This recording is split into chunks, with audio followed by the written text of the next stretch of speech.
All right, we on. Peace, brother Rick. How you doing? Yes.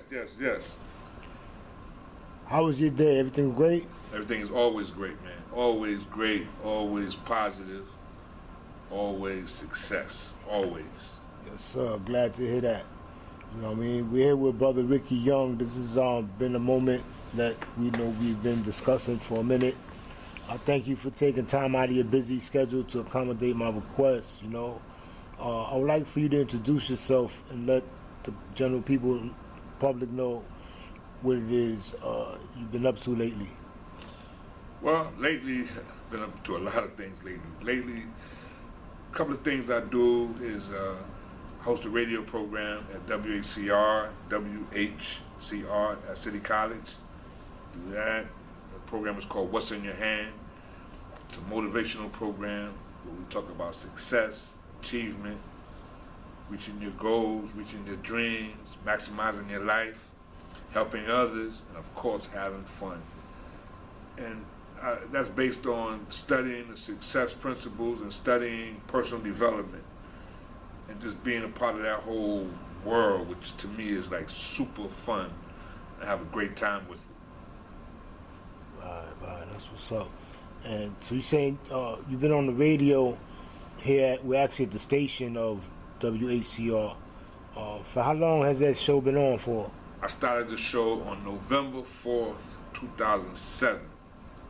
So that's about, we're at 224 now, so that's like about 17 years. Yeah, man, congratulations, man. 17 years. And I did over 1,000 radio programs. Yeah, that's what's up, man. 1,000. That's a great run, man. Congratulations on that. Yes. I'm sure the show has touched people's lives. Like I said, the name of the program is called What's in Your Hand. And what's in your hand is one of the greatest questions that you could ask someone, because it's what's in your hand. What can you do? What kind of, I call it your tags. Your talents, your abilities, your gifts, and your skills. Discovering what they are and then using them. Right. How was it that you got started with that program? Studying success or here at the radio station? Well, I mean, they go hand in hand basically, because... Well, I started studying personal development before I came to the radio station. And how I really started, well, first of all, I had good upbringing. I had uncles that was inspirational to me. I had 4 uncles that always taught me about lessons, life lessons, behaviors, and things like that. So I had that growing up. But then, and I always was interested in trying to do good things in life, trying not to get in trouble and try to do good things in life. But one day I was at my mother's apartment, and there was a gentleman by the name of Gil Noble. And Gil Noble had a TV program called Like It Is. It used to come on Sundays at 1 o'clock. This man had some of the most incredible shows ever. I used to love watching, when I caught it, Gil Noble. In one particular show, he was doing a piece on the Reverend Dr. Adam Clayton Powell Jr. And I'm watching the whole program. I'm sitting there, I'm really like, wow, I'm learning. This is great. This is a great program. And at the end of the program, he played a speech that the Reverend Dr. Adam Clayton Powell did in his church in Massachusetts. The speech was called What's in Your Hand? And he went in, he was a preacher, so he just went all in. He talked about Moses, he talked about George Washington Carver. He just talked about so many great things in that speech, and it just inspired me. So when I came into the radio station, Wali Norakam asked me, came in the hallway, says, hey, you gotta come on, because I was doing segments at the time, once a month. He would come in, he would say, hey, you have to come up with a name for your segment. I said, what about What's in Your Hand? He said, yeah, that sounds good. That sounds good. But backing up a little bit, so I was, again, watching TV at my mom's house. A lot of good things happen on, watching TV sometimes. Depends on what you watch. I'm watching TV, and this man is on TV, on public television, raising money for public television. And he went by the name of, his name was Les Brown. Leslie Calvin Brown. I'm watching him speak. He's there with his suit on. He's speaking. He says, "You got to be hungry." He says, "You got to fight for your dream. You got to think about your dream night and day." He said, "You have to eat it, sleep it, walk it, talk it, live it, dream it." I said, "Wow." And, he told his story. He shared his story, Les Brown. It's very powerful testimony of who he was and just the positivity. And that opened up a whole new world, because there was a store in New York on 57th Street and 3rd Avenue. It was called the How-To Store. They had VHSs of how to do pretty much everything, how to do film, how to do acting, how to do dance, how to do gardening. It was like a how-to store. I used to go in there. I loved that store. But they happened to have some cassette tapes. One Les Brown, right? 6 tapes set. They had one of Zig Ziglar, 6 tape set. And they had one of Norman Vincent Peale, The Power of Positive Thinking. And I bought, not at the same time, but I bought all 3 of those sets. And I would listen and listen. Then I met a young lady named Delcy. And I'm riding in the car one day, and she says, I see the tape, Les Brown tape. I said, "Oh, wow, Les Brown." I said, "Wow." I said, "Can you make me a copy?" She said, "Sure." So I went to the store. I bought 10 blank cassette tapes. 10. I gave them to Dusty. "Hey, make me some copies of these Les Brown tapes, right?" So she made the tapes. She made 4 tapes. And what happened to the other 6 tapes? I don't know. I don't even care. She gave me, "You Gotta Be Hungry," "Keys to a Larger Vision," "Keys to Self-Development," and "Getting Unstuck." And those 4 cassette tapes, front and back, I would listen to them over and over and over and over again. I get in the cab, and back then they had cassette players back then in the cabs. I get in the cab and say, "Hey, put this in." They'd be like, "Wow, that sounds good. Who is that? That's a preacher?" I said, "No, it's Les Brown." So then I started going to seminars, started going to workshops, started going to seminars. That's how I started working on developing myself and learning about this thing, seeing other speakers, great teachers, teaching about how to improve your life and certain principles. Another thing happened. I was at my girlfriend's house, so we broke up. So she said, "Hey, I'm moving. You got some stuff here. You want to come take a look at it because if not, it's going to get thrown out." So I went up there. I cleaned up the room and going through the stuff. I found an old paper from Harlem Week. Looking through the paper, bam! I see George Frazier's number, George Frazier. So right there on the spot, I called him up. Who picked up the phone? George Frazier, George C. Frazier. And I had saw him speak. I went to see him in Barnes & Noble's bookstore. He wrote a book called "Success Runs in Our Race: The Complete and Effective Networking Guide for African Americans." So I'm in my girlfriend's house, in the room, clean up the room. I got the paper. I make the call. Who picks up the phone? George Frazier. So we started talking on the phone. So he says, "Listen, I'm going to be in New York such a time. If you get some people together, I'll come and speak." I was like, "Oh, yeah, definitely. Okay, I got it." So I never did anything like that before, but of course I'm going to say yes, because this is a golden opportunity. I got this guy, George C. Frazier, that wrote this great book called "Success Runs in Our Race." And so, okay. Now I'm like, okay, when I hung up the phone, I'm like, oh man, what do I do? So the first thing I did was went to my friend, Mr. Nabi Faison at the National Black Theater. I said, "Hey, I got this guy named George Frazier. He want to come and speak." And Nabi was like, nah. Right? So I had 2 people helping me that was going to help me. 2 friends of mine, a young lady and a brother. I said, okay. The book was $25. I went and bought her a book, him a book, so they could have the information of what we was dealing with here. So they had their books. I went and bought another book. I gave it to Nabi. Now Nabi denies this, that he said no. He denies it, right? Today, if you actually, nah, that's not what happened. No, you said no. So now, I gave him the book. The next time I saw Nabi, he says, we got to bring him in. He says, we got to bring him. And then that's how I started doing, that was the first event that I was a part of, helping put that together. And it was so wonderful. I got such a high that that's when I started doing events. I would do them at the National Black Theater. I brought other speakers. I brought Herbert Harris, who wrote a book called The 12 Universal Laws of Success. Another young man named Robert E. Kreiner, he wrote a book called Sharing a Vision, Keys to Self-Development, and another book titled How to Keep Yourself Motivated and Win at the Game of Life. And I just started meeting all these great, incredible people, you know, from these seminars and workshops and books, and I just got really into it. Another thing I used to do, I would hear about a seminar in another city like New Jersey or Baltimore, like Dr. Dennis Kimbrough was speaking in Baltimore, I found out. And it was free. It was like a Black Expo type event. He was speaking free. I went to Baltimore. What I would do, I would get on the last bus. I didn't have a lot of cash, so I would get on the last bus going out to Baltimore, like 11, 12, whatever time it would leave, the last bus.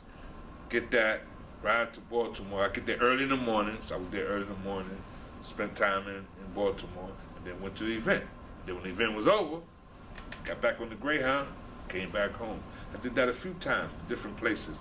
Went to Philadelphia, went to Baltimore, went to D.C., went to Boston.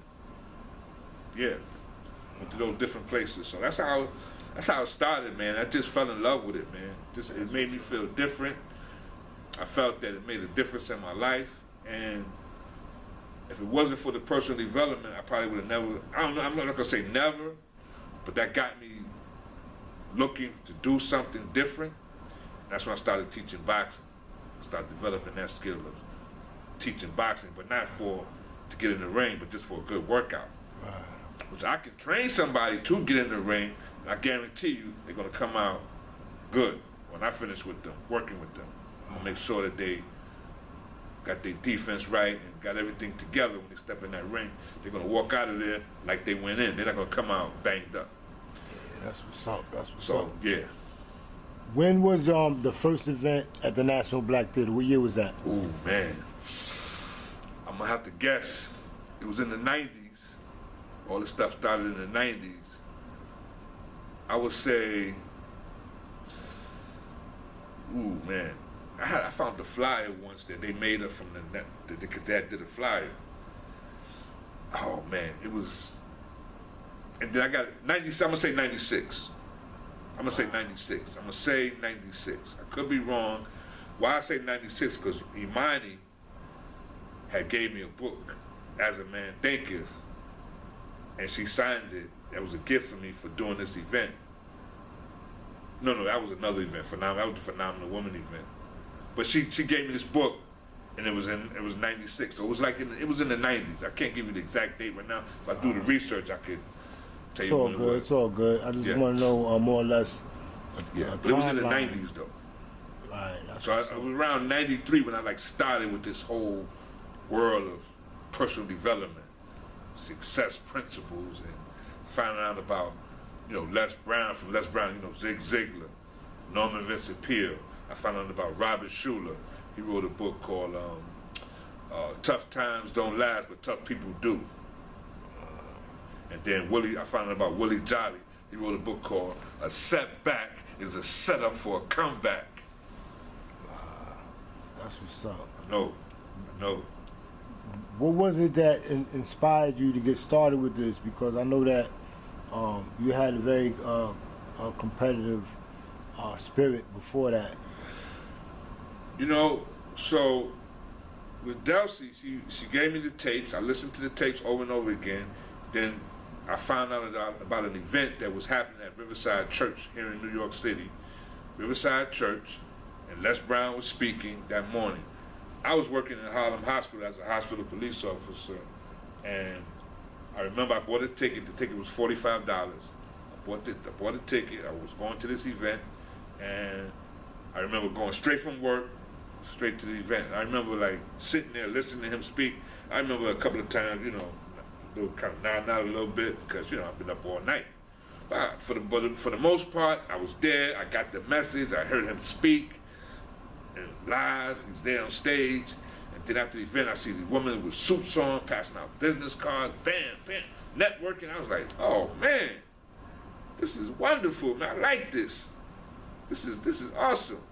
See the ladies with they suits on, you know, and passing out business. It was just awesome to see. And then from there, and then what really kicked it off is when Les Brown gave an event at this hotel near the airport, near the LaGuardia, right across the street from the LaGuardia airport. And it was how to get into the speaking business. And I went to that event. And, you know, that's when I really got to meet Les Brown, got to meet him in person, and really got to know him from that event. And that was a special moment, going to that event and meeting him and meeting other people too, and just continuing to meet different people and just falling in love with this thing called personal development and the whole PMA. Then I found out about this man by the name of Napoleon Hill, who wrote a book called Think and Grow Rich. Well, a lot of people don't understand or know about that. When they say think and grow rich, they automatically think money. But the way Napoleon Hill is teaching that riches come in many forms. You can think and grow rich health, think and grow rich relationships, think and grow rich family, think and grow rich, you know, just enjoying life, having fun. I got excited. I met a lady. I went to an event. I wasn't even going to go to the event. I decided to go. I go to an event. I meet a lady there. She says, I study happiness. I said, you study what? I had never heard no one ever say to me that they studied happiness. Now, one of the teachers who I learned from, studied, listened to many, many times, audios, videos. I went to see him speak twice in person, once in Greenbelt, Maryland, and another time in New Jersey, Jim Rohn. And Jim Rohn says, whatever you are interested in, he said, make it a study. You want to be good with money? Make it a study. You want to be a good father? Make it a study. You want to be a good parent? Study it. Whatever you're interested in, make it a study. That just makes sense. This is great common sense. The great Jim Rohn, and he made this transition, I believe, in 2009. But I've seen him speak in person twice. Shook his hand, went up to the mic and spoke to him. Hey, Jim. You know, that was cool. You know, Wayne Dyer. I met some of the legends that had moved on, that passed on. Wayne Dyer, I met him a few times, seen him speak in person. So it's been fun, man. It's been fun. Yeah, that's what's up, man. Yeah. Why do you feel it's so important for other people to have access to this information? Because that is very unselfish of you. You very, it's very shows that you have a good heart, that you're willing to share this information. You want other people to get it as well, because as you learn it, you pass it on to others, and also creating opportunities to for other people to be exposed to this, and that's very commendable of you. Well, there's a couple of reasons for that. A couple of reasons. One, I could look at it as a selfish reason, because if more people in your community and the world is more successful, and we all got success, nobody's hating on nobody, because we all got success. We all got abundance. We all got prosperity. There's no need to fight. There's no need to be jealous of nobody. He got this, he got that. So that's one reason. The other reason is that when you really know the true principles, that's one of the laws, is giving, sharing. That's the laws. If you're going to follow the laws the right way, the laws is giving and sharing, teaching, not being selfish, not being greedy. That's not one of the laws. These are universal laws, man. It's like the law of gravity. I don't care who you are. If you walk off a building, a tall building like the Empire State Building, just walk off, you know what's going to happen? There you go. That's a universal law, gravity. Okay? And they work. But you got to work them. They're universal laws, man. I'm going to say that. Yeah, man. Prosperity thinking. See, a lot of us been conditioned in poverty thinking, thinking lack and limitation. That's why a person going to be selfish. That's a lack thinking. It's not enough. But when you go to the ocean, when you go to the ocean of abundance, then you realize that it's enough for all of us. Yeah, man. Again, that's I agree with you with that 1,000,000%. You know, and I feel like that's one of the reasons why you had so much success throughout the years. And again, you know, not defining success as in any one term. You know what I mean? But you know, that's very commendable of you, man. I respect you for that, 1,000,000%. You know, and I know you have a platform where you express that as well. You can't speak about that. Yeah, but the other thing is that success is whatever success is to you. Right. It's personal. These principles are personal. You can take them and use them as you want. Right. But I say use them for good. Use them to help yourself, your family, and others. That's the best way to use them. But you can use them how you want. They got a thing called, you know, when we're children, we tap into this. But as we get older, we kind of drop it. Right. These two principles is called creativity and imagination. Right? We drop those principles. One of the teachers I went to see when I was little, my mother took me, but I didn't appreciate it because I was young. I didn't appreciate it. Right? But when I got older, the Spirit said, go and check him out. I mean, he had passed on. No, he didn't pass on at the time, but I went up to the church.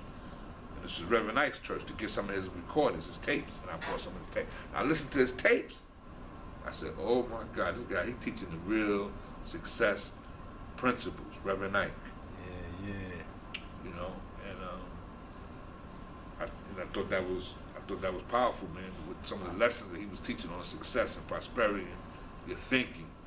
And like Wayne Dyer, I listened to Wayne Dyer and I listened to Louise Hay, and both of them said, when you go to the ocean of abundance, make sure you take the right container. Right? Don't go to the ocean of abundance with a teaspoon, not even a spoon, not even a cup. Right? You got to take the right utensil when you go, the right format when you go to the ocean of abundance. So then I started to think, wait a minute, ocean of abundance, where is the ocean of abundance? So I went to Google, right? Couldn't tell me. I started asking people, yo, where's the ocean of abundance? Nobody knows where it's at. So one day I'm interviewing Herbert Harris. I got Herbert Harris, author of 12 Universal Laws of Success, right? I said, Dr. Herbert Harris, I says, where's the ocean of abundance? He paused for a moment on the phone. He's on the phone, silent for a moment. He said, it's in your mind. I said, what? Oh, I said, what? And there it is. The ocean of abundance is in your mind. And if you take a water truck, what do you call them, big trucks, or I mean, listen. So Reverend Ike would say, go into the theater of your mind and the stage of your imagination. Those are some beautiful words to me. Yeah. Go into the theater of your mind, like the creativity, imagination. Go into the theater of your mind, the stage of your imagination. You're on stage, man. Yeah. This is life. This is our time right now. This is our time. This is our time to make it happen right now. When we leave here, that's it. This is our time right now. And we have it inside of us. The ocean of abundance is right there in us. Yeah, man. And we don't have to do nothing illegal. We can do it legally and make it happen. We don't have, people do illegal, that's the choice. We don't have to. If we tap into really the gold mine that's inside of us, the gold mine that's inside of us, by using our gold mine, GOLDMINE, gold mine. But in order to get that gold mine, we have to tap into our gold mine, GOALMIND, and then we're moving in the right direction. And there's so much talent out here, man. So much talent, so many gifts. The tags that the people have, the talents, the abilities, the gifts, and the skills that's inside of them, if they ever discover what that is, it would blow their mind. Yeah, man, that's real talk. That's real talk, man. Thank you for that again, you know. Like I said, you know, there's a lot of people that are seeking this information and they don't know where to get it at, you know. So I'm sure that you've come across many who thank you and very grateful for you, you know, presenting this platform as well as making this knowledge available to them. Can I grab one of my books? Yeah, for sure. You know what I'm saying?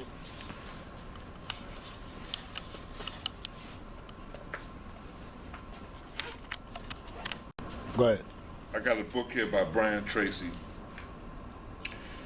right? And the title of this book is titled $1 Million Habits, right? He says, proven power practices to double and triple your income, right? On the first line, on the first page, first chapter, he says, you are extraordinary. I guess that means you. You came into this world with more talents and abilities than you could ever use. You could not exhaust your full potential if you live 100 lifetimes. So that's like 1,000 years. 100 lifetimes, right? That's 100 years, that's like 1,000. If you live to be 1,000, you still couldn't bring all of the talents that's inside of you right now, that ocean of abundance that's inside of you. You are extraordinary. You came into this world with more talents and abilities than you could ever use, right? You could not exhaust your full potential if you lived 100 lifetimes. You know, Muhammad Ali said, I am the greatest. When he was a young kid boxing, he says, I am the greatest. And what did he do? He became the greatest. So he's one of the people that I look up to, and I looked up to as a young man.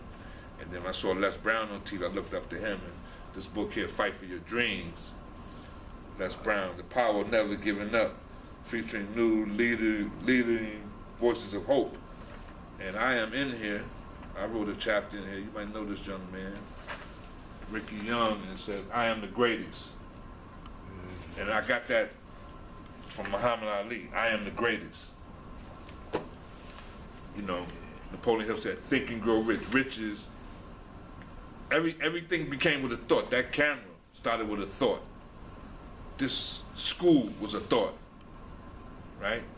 This city was a thought. Think and grow rich. Sure, you can think and grow rich from your thinking.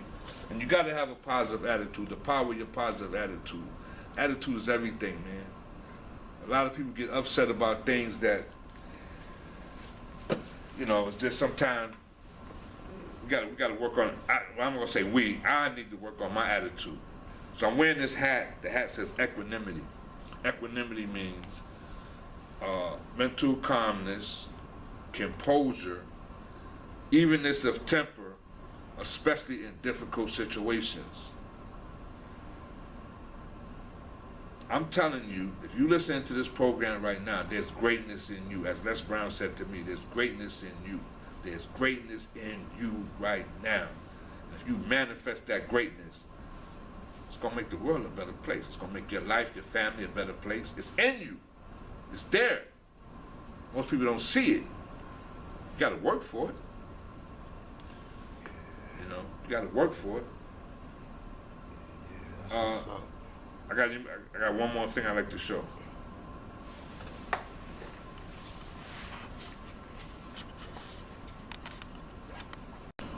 Go ahead. Okay, so these universal principles, these universal success principles, and you learn them by reading, studying, learning. Take your time, you learn it. You know, you don't have to do it all in one day. You just read a page, paragraph, a sentence, an affirmation. Les Brown said he started with affirmations. That's what changed the game for him. So, how these principles work? Here's a lock, right? combination lock, and it says 14, 24, 3. These are the, let's say this is the universal principles, right? And this is how it works. 14, so I'm gonna go to 14, right?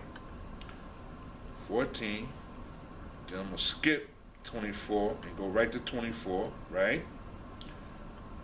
Then I'm gonna go straight to 3 and see what happens. Bam, the lock opens. Now, whoever I give this combination to, whoever, anybody on this planet, if they could turn this lock, maybe they can't turn, maybe they can have somebody turn it for them. They put this lock numbers in the sequence, it's gonna open. It's not gonna say you're too tall, you're too short, you're too heavy, you're too old, you're too young, you're Chinese. It's not gonna open for Chinese, for Japanese, for African, for Jewish, for Irish, it's gonna open for anybody that's got the combination and put it in the sequence, it's gonna open. That's the universal laws of success. And when things are gonna get better for us when we learn how to work together as brothers and sisters. That's what's up. That's it. What time is your show? And I'm on every Friday morning from 8 to 10, 8 a.m. to 10 a.m. And that's where? Here at City College, WHCR 90.3 FM, the voice of Harlem. WHCR, you can listen at WHCR.org, WHCR.org. I'm still learning how to speak, still learning. Right. That's what's up. Thank you very much. And do you have any other contact info you'd like to share? Well, my email address is rickpma, which stands for Positive Mental Attitude, rickpmamedia@gmail.com. So rickpma, which stands for Positive Mental Attitude, because that's the key right there. That's one of the major keys. rickpmamedia@gmail.com. Send me an email, and let's rock and roll. Let's make it happen.